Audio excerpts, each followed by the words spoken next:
5 macam kerusakan lingkungan hidup akibat manusia.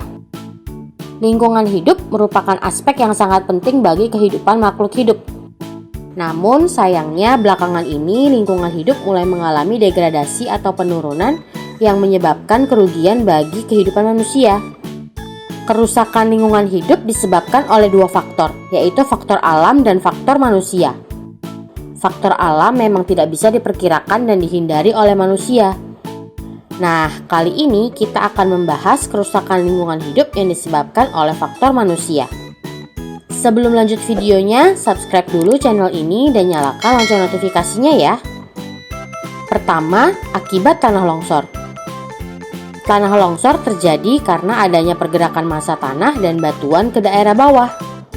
Tanah longsor disebabkan oleh pertambahan beban tanah, erosi air, daya gravitasi, peningkatan kandungan air dalam tanah karena kegiatan manusia. Yang kedua, banjir. Banjir bisa disebabkan oleh 2 faktor.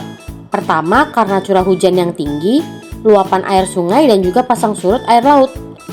Kedua, karena kegiatan manusia, seperti buang sampah di saluran air dan penggundulan hutan serta hilangnya tanah resapan air. Banjir membawa kerugian bagi masyarakat, seperti kerusakan fisik, korban jiwa, munculnya penyakit, dan kekurangan air bersih serta bahan pangan. Ketiga, pencemaran lingkungan. Pencemaran lingkungan menunjukkan bahwa kualitas lingkungan hidup telah menurun. Dampaknya adalah lingkungan hidup tidak dapat berfungsi dengan seharusnya. Misalnya saja ada ikan yang mati di danau karena keracunan limbah. Pencemaran lingkungan terjadi karena kegiatan manusia yang memasukkan zat, energi, atau organisme ke dalam lingkungan hidup. Keempat, penggundulan tanah. Teman-teman pasti sering melihat peristiwa penggundulan hutan di Indonesia. Biasanya, kegiatan ini dilakukan untuk membuka lahan baru, baik untuk pertanian atau perumahan.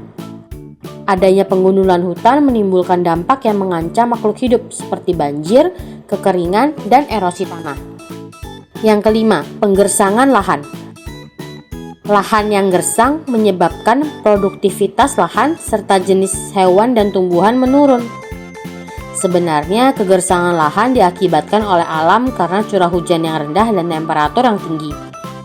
Namun, ternyata aktivitas manusia juga dapat berperan dalam penggersangan lahan, di antaranya penanaman dengan jarak yang rapat dan kurang baiknya praktik irigasi.